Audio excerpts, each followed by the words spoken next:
495 millones. Esa es la cantidad de copias que ha vendido este juego durante toda su existencia, considerado el juego más importante de la historia y un fenómeno social que estuvo a punto de comenzar una guerra. Pero hoy no venimos a hablar del ascenso y fama de lo que fue la infancia de millones, sino de la oculta historia del hombre que hizo hasta lo imposible para conseguir que este juego se vuelva un éxito a nivel mundial, catalogado como el enemigo número uno de toda una nación y el responsable que acabó con un imperio de toda una industria.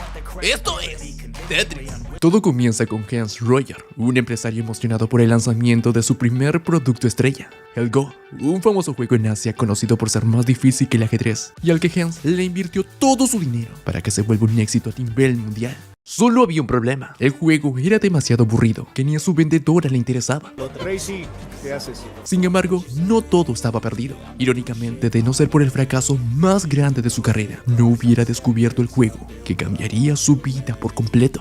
Tetris, un juego sencillo pero extremadamente adictivo para su época. Consistía en piezas de 4 bloques que debían completar las filas de la pantalla. Cuanto más filas completaras, más puntos ganabas. Era lo más hermoso que había visto, Eddie. Y vaya que no mentía. Hanks compró los derechos de Tetris para computadoras, consolas y arcades en Japón. Luego se infiltró en las oficinas de Nintendo para ofrecerle al CEO de la compañía una sociedad en la que la empresa de Hanks se encargaría de la creación de cartuchos del videojuego, mientras que Nintendo se encargaría de la distribución en todo el país. ¿Y sabes qué?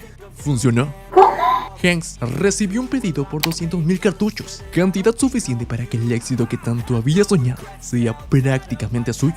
Sin embargo, los problemas no tardaron en aparecer. El banco no quería concederle otro préstamo debido al tremendo fracaso del Go, pero Hans le rogó que esta vez no fallaría, argumentando que poseía los derechos de Tetris y una sociedad con Nintendo que eran sinónimos de mucho dinero. Esto cambió la opinión de su banquero, que está bien, le otorgaría un préstamo por $3 millones, pero con una serie de condiciones: intereses más altos, ¡Trato! junto a la hipoteca de su casa, ¡Trato! y si se retrasaba en un solo pago, el banco le quitaría todo. Bueno. Ahora, con el crédito aprobado, Hans puso su equipo manos a la obra, ya que el éxito de ese juego no solo determinaba la estabilidad de su empresa, sino también el futuro de su familia. Aunque eso sí, los problemas estaban lejos de desaparecer. Una tarde, Microsoft, la empresa a la que Hans le compró los derechos de Tetris, consiguió un mejor distribuidor en Japón: Sega. ¿Qué? Pero, ¿cómo fue posible que esto sucediera? ¿Que acaso no firmaron algún contrato de exclusividad? Se podría decir que Hans sí lo hizo, pero Microsoft no. ¿Qué carajo, Kevin? Sin embargo, no todo estaba perdido. Microsoft solo vendió los derechos de arcade a Sega, lo que significa que Hans aún podía conservar los derechos de computadoras y consolas. ¡No lo creo! A primera vista puede ser una buena noticia, pero los derechos de arcade eran los que generaban más ingresos, y Hans no se quedaría de brazos cruzados. Por eso decidió reunirse con el CEO de Nintendo para solicitar un adelanto por las ventas, y así recuperarse del golpe causado por Microsoft. Afirmativo. Sin embargo, el CEO de Nintendo tuvo una mejor idea: enviar a Hans a su sedenciado. Allí no solo encontraría la solución a su problema, sino que también presenciaría la revolución en la forma como la gente disfrutaría de los videojuegos. Y así, damas y caballeros, conoció a la Game Boy, el primer dispositivo portátil para videojuegos. En pocas palabras, crearon un nuevo formato para que Hans tenga la ventaja de conseguir los derechos de Tetris para dispositivos portátiles, y así vender millones de copias junto con la Game Boy.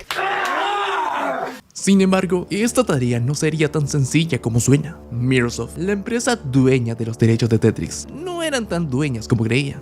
En realidad, las adquiría a través de un intermediario con la Unión Soviética. Ese intermediario era Robert Stein, un empresario que compraba los derechos de juegos en Europa Oriental para luego revenderlos por millones en Occidente. Entonces Hans le ofreció $25,000 a Robert por los derechos en portátiles de Tetris, algo raro en ese momento, ya que este tipo de formatos aún no existían. Sin embargo, los de Microsoft no eran idiotas, sospechaban que algo estaba ocurriendo, y a escondidas decidieron ofertar por esos derechos, ya que a toda costa querían tener los derechos de Tetris, por unos motivos que te los contaré más adelante. Al final, ¿quién crees que obtuvo los derechos? No lo sé, tú dime. Pues Atari. ¿Qué? Robert no era ingenuo, se percató del gran interés por los portátiles que los ofreció Atari por $100,000. Esta noticia no le agradó ni a Hans ni a Microsoft, que decidieron cortar toda negociación con Robert, ya que si no se los dio por las buenas, irían personalmente a conseguir esos derechos. Porque sí, señores, a partir de aquí comenzaría una carrera en la que 3 personas competirían por un único objetivo: adquirir los derechos portátiles de Tetris. Y el primero que lo consiga, créanme, se aseguraría un éxito que ninguno de ellos se hubiera imaginado en toda su vida. Sin embargo, como en toda carrera, siempre debe de haber un obstáculo. Y en este caso sería la Unión Soviética, una nación famosa no por recibir a los extranjeros con los brazos abiertos, sino por sus métodos cuestionables para resolver los problemas. Okidoki. Aún así, esto no impidió que Hans tomara el primer vuelo hacia la Unión Soviética para dirigirse a Elor, la empresa, o mejor dicho, el edificio del gobierno encargado de los derechos de Tetris. Afortunadamente se cruzó con Nikolai Belikov, director de Elor, para hablar sobre los derechos de portátiles y de paso entregarle un presente del Tetris para consola. Rayos. Pero lo que Hans no se esperaba era que acababa de confesar un crimen. Resulta que ese regalo era una copia ilegal de Tetris, ya que Nikolai nunca había concedido los derechos para consolas. En realidad, ni siquiera sabía lo que eran las consolas, ya que el único derecho que aprobó de Tetris era para computadoras. ¿Qué? Esto debía ser un error. Entonces, ¿por qué Stein y Microsoft estaban vendiendo los derechos para consolas y arcade a nivel mundial? ¿Qué dijiste? Nikolai, confundido por sus palabras, le mostró el contrato que redactó por los derechos de las computadoras. Quizás todo esto era un malentendido, pero lo que descubrieron era peor de lo que imaginaban. Cuando Robert Stein adquirió los derechos para las computadoras, utilizó una serie de tecnicismos para que los derechos de consolas estuvieran incluidos en el contrato. Lo que significa que en teoría, Hans estaba cumpliendo con la ley. Pero eso no es todo. Profundizando más en el contrato, se dieron cuenta que los derechos de arcade no se mencionaban en ningún lado, confirmando que efectivamente Robert los estuvo robando todo este tiempo, vendiendo derechos que no eran suyos por todo el mundo. ¡Es un hijo de perra! Esto molestó demasiado a Nikolai, que terminó la reunión para redefinir el contrato con Robert, estipulando que solo tenía y solo iba a tener los derechos de computadoras, lo que dejaba a Robert fuera de la carrera. Por otro lado, Hans conoció al creador de Tetris, Alexis Pajitnov, un programador que al igual que el resto de los soviéticos, parecía ser frío como el hielo.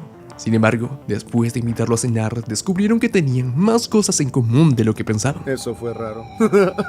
Que ya en confianza, Alexis decidió mostrarle la versión original del juego. Dado que la Unión Soviética tenía escasez de computadoras, Alexis creó Tetris con un código tan simple que utilizó dos paréntesis cerrados para representar los bloques. Tras unas cuantas partidas, Hans le hizo algunas sugerencias que mejoraron la experiencia del juego, y así fue como quedó configurado el juego que conocemos el día de hoy. Había olvidado lo divertido que es esto.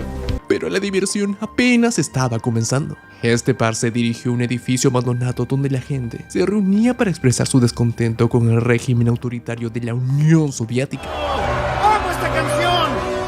Desgraciadamente, esto no duraría mucho. Agentes de la embajada rusa en Tokio visitaron a la esposa de Hans para pedirle que su esposo regrese a casa. Todo esto mientras Hans era brutalmente golpeado cuando intentaba volver a su hotel, con la advertencia que tomara el primer vuelo a casa o las cosas se pondrían mucho peor. Pero, ¿por qué Hans era una amenaza? Bueno, eso te lo responderé más adelante.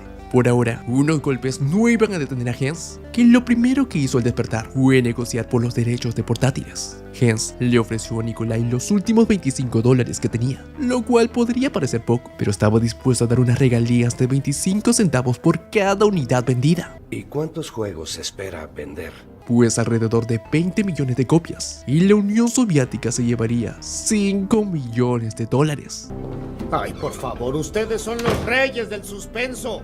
A pesar de que la oferta de Hans no tenía rival, el jefe de la KGB, es decir, la policía soviética, Valentín Trifonov, fue a sugerirle que aceptara otra propuesta, porque no nos olvidemos, Microsoft seguía en el juego, pero estos no iban a dar dinero, sino intercambiar los derechos de su enciclopedia a cambio de los portátiles.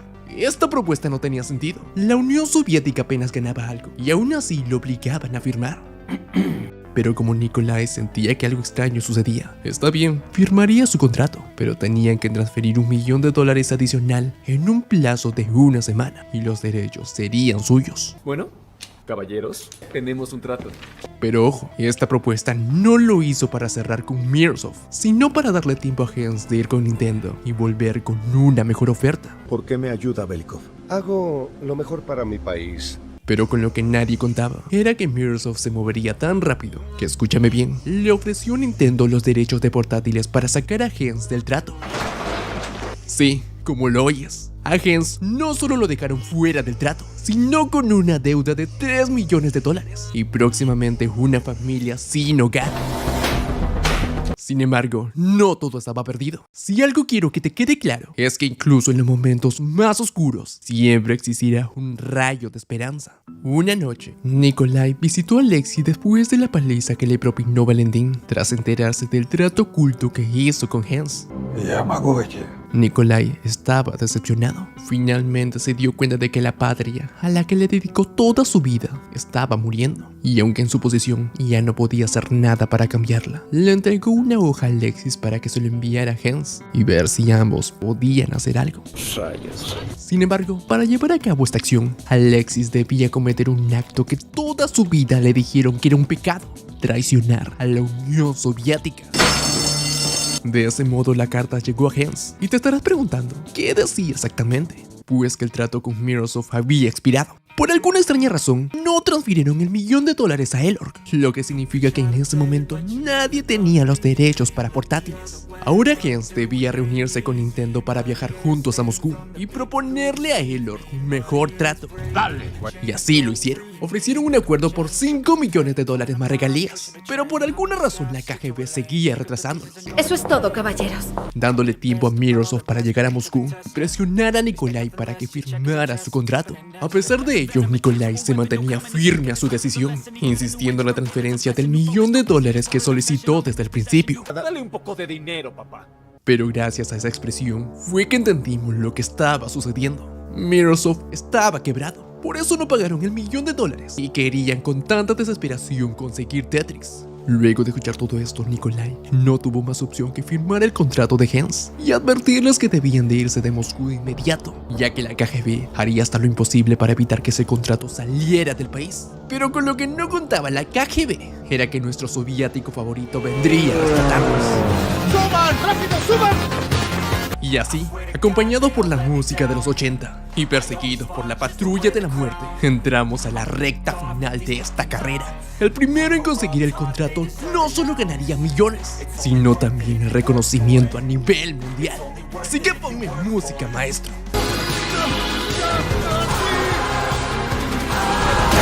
Aunque no lo niego, estuvieron al borde de perder la vida. Hens y su equipo lograron llegar al aeropuerto, listos para abordar el primer vuelo a Tokio.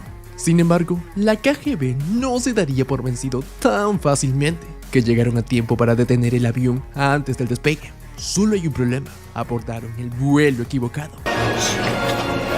Y no solo eso, afuera del avión, la policía los detuvo por abuso de autoridad y corrupción, ya que la razón por la que Valentín estuvo acosando a Hens casi toda la película fue porque Mirosov los había sobornado todo este tiempo.